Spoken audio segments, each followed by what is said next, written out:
Bom, aqui a gente já tem uma tabela um pouquinho mais organizada. Por quê? Porque aqui a gente colocou os artigos que realmente entraram na nossa seleção.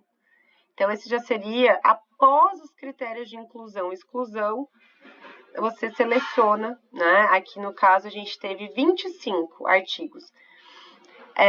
Bom, mas professora, o meu banco de dados tem 100 artigos e eu selecionei 50, mas eu não vou dar conta de classificar os 50. Aí você pode aplicar mais um critério.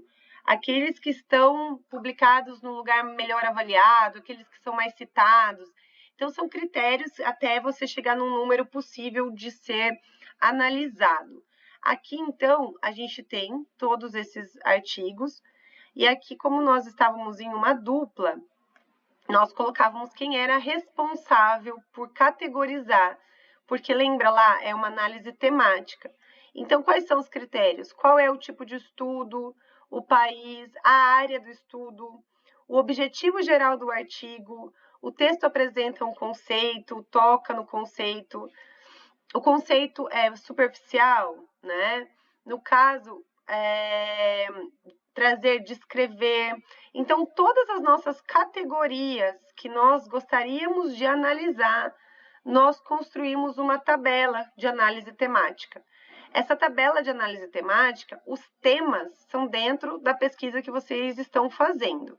Então, se eu estou fazendo uma pesquisa, né, sobre saúde mental, qual é o tipo de estudo, qual é o país, apresenta um conceito de estudo mental, quais são os principais autores citados. Então, isso tudo vai depender do tema que eu estou usando. Por que eu gosto de usar o Excel? Porque depois eu consigo criar, né, pequenas tabelas, gráficos, né? Então, eu tenho uma análise de conteúdo. Quantos desses meus eram revisão de literatura, era uma discussão de, né, teórica? Olha só, pelos países, né? Pela área. Então, eu consigo fazer uma série de análise e depois eu consigo também criar gráficos, né? Então, por isso que eu gosto de usar o Excel para organizar a análise temática. Claro que o Mendeley vai me ajudar em quê? Depois, na hora de citar, eu vou estar com as referências organizadas e tudo mais. Mas eu costumo trabalhar, né, no Excel para fazer essa seleção. Por quê? Porque o Excel, ele me ajuda com os filtros, né? Então, aqui, ó, eu consigo selecionar, eu consigo ver, tá bem?